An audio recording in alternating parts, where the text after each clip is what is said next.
My name's Don Hines, and I've just written a book about Christmas, but it's not about parties and decorations and cooking and shopping. It's not a lament over religion as the civil religion of capitalism. It's a theological accounting of Christianity's most daring idea.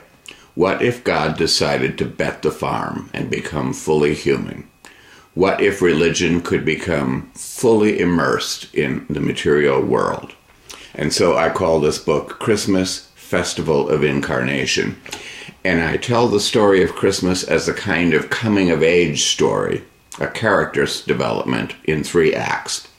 First, plotting the Incarnation, in which I return to the original sacred texts in the New Testament, the Christian Bible of Matthew and Luke, with the original characters of Mary and Joseph and baby and angels and shepherds and wise men, and the first prop in the stage drama, the manger scene. I invite the reader to put themselves in the way of sacred texts and let them speak to them anew, almost like Charlie Brown reading it in the annual Christmas story. Second, staging the Incarnation. I imagine that Christianity's charter is to offer the play on an annual basis every December, with its own motley crew and the church as a performance venue. Like radical theater, Christianity hopes that it can coax the audience up onto the stage and grip them in ways they hadn't previously anticipated.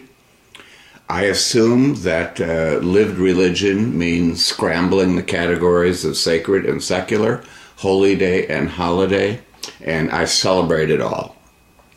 I take a look at how the manger scene came loose as a prop used in religious precincts and ended up on courthouse lawns and in every family living room. But Christmas eventually came free from sacred precincts. It escaped cathedrals and went into cathedral squares and then on carts throughout the town, and ultimately now all the world is the stage. People of every belief and no belief have joined in expanding and decorating and playing out the Incarnation in lights and trees and wrappings and gifts and stories. Santa, I try to help the reader see, is more than just a shill for merchandisers, but possibly stands for a recovery of magic and the hope of all parents to save themselves through seeing reality through the eyes of their children. The visual arts in museums and churches, and indeed everywhere, the kitsch that comes via China to Walmart. Music from Bach and Handel to carols. Can anybody read a carol text, as in my book again, without humming along? I close with some anxiety called The Risk of Incarnation. How's everything turning out? Is the manger scene being buried under an avalanche of consumerism?